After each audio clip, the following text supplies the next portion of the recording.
I'm looking into the camera now and I'm seeing before me like all of the faces of the people that I miss, my friends, my neighbors, my mother and my father and my sister, my nieces and nephews. I'm also seeing all the faces of all of my new friends and neighbors. And it's been incredible to share this experience with like almost 100,000 people that have tuned in to watch. And even though this is the finale episode, this is not goodbye. I promise you, this is just the beginning.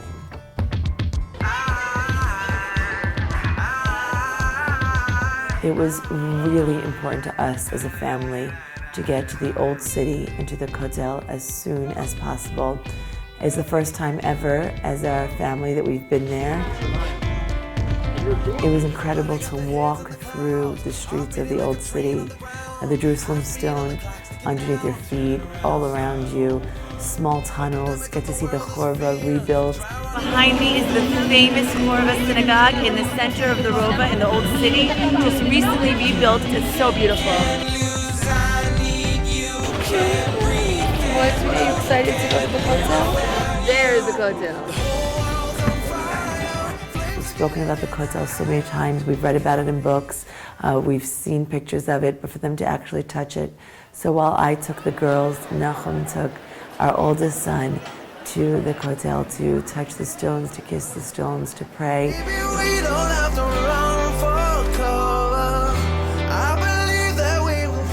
To be able to do that over and over and over again because we live here is awesome. And I mean awesome in the truest sense of the word.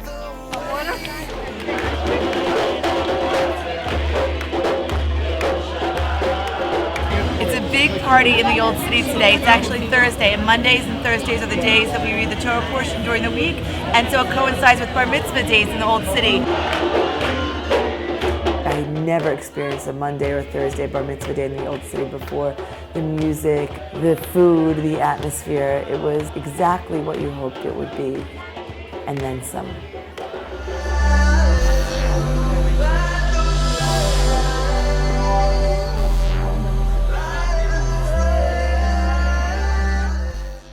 We are in the Machla Mall in Jerusalem, and the reason we came all the way here from Ramat Beit Shemesh is because we had to get our eye exams, which are a prerequisite for getting our driver's license. We got our pictures taken, we got our eye exams.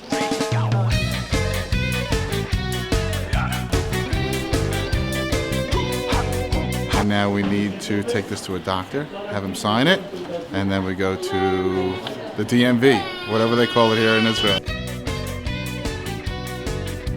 One-stop shopping, take all the kids to the Machla Mall, and we checked a lot of things off our list. Sneakers for the boys, socks for the girls. Grandma bought Crocs for everyone. We're buying Crocs for the kids, and they have little designs on them, so everybody's getting to pick out their Crocs and their designs.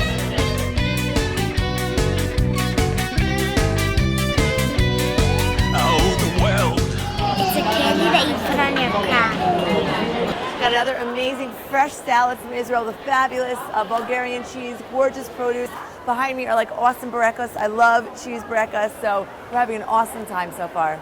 Are you Jamie Geller? Oh my gosh, yes, I know. Oh, I saw your Nefesh video. So cool. At the gas pump, at the mall, at the corner of the street, people have stopped and said like, they're watching, they're inspired, they're crying, they've shared it with friends, and I love to be able to give hugs to everyone. Mazel tov to you. Bye. I love the girl's story. She made Aliyah as a single girl, went to Ulpan, and met her fiancé there, and now she's planning a wedding. So I'm super psyched for Ronit, and mazel tov to her.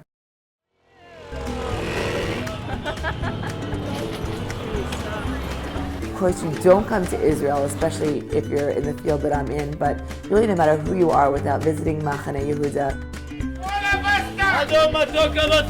One of the first things I want to teach you, I think, is very important, like a very Israeli thing to know, and I think appropriate for the shuk, is how to pick the right watermelon. What you want to do is you pick up the watermelon, okay? Yep.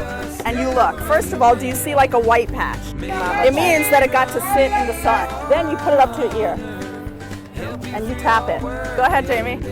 If you hear like a nice kind of like hollow sound, like in Israel, I guess they would call it like salil. Oh, you hear that? so different. It's a different sound. That's your watermelon. Like Malka, you know what you're talking about, but it is so different. There it is. That's our watermelon.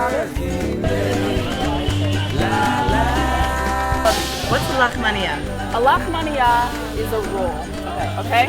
This is a lachmania, and this one too. Smells so fresh and good. I'm buying this for Nachum. He's home watching the kids while Malka and I hang out at the shuk, so a little bit of a souvenir. The chocolate is oozing out. It smells so fresh. Oh, I love food. I'm like, this is the most exciting part of it. You're in the right job then. Yes, totally.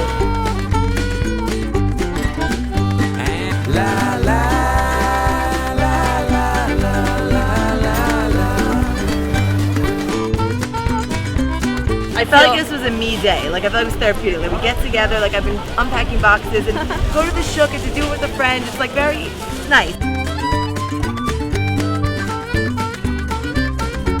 So, my sister-in-law makes a carrot, beet, and kohlrabi salad, which is going to appear in the next Joy of Kosher magazine because I'm doing something on Israeli salads.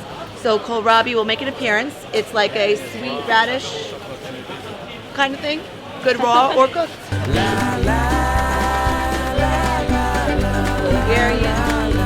This is like a famous store here, right? In Machane Yehuda. Cheese store. You have cheeses from all over the world. Blue cheese?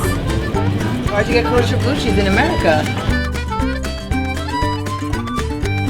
This is it. This is the Kalamata olives I've been looking for. I love them.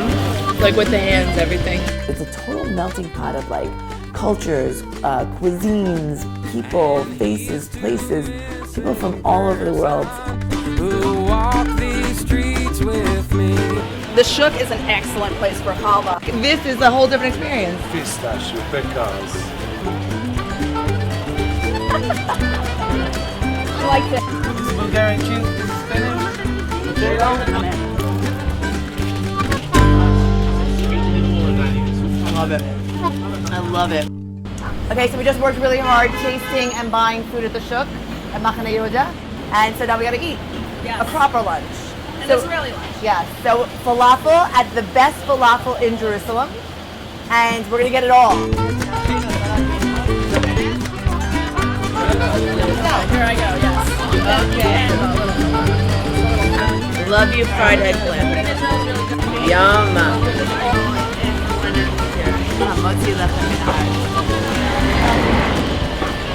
Amazing. Ta'im ma'od. Totally worth coming to Jerusalem. Machane Yehuda. You must stop off and get the best falafel in Jerusalem here.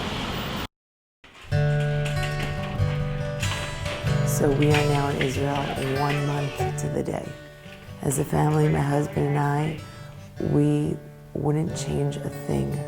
This has been an incredibly emotional, inspiring, challenging, exhilarating experience. And it's been positive.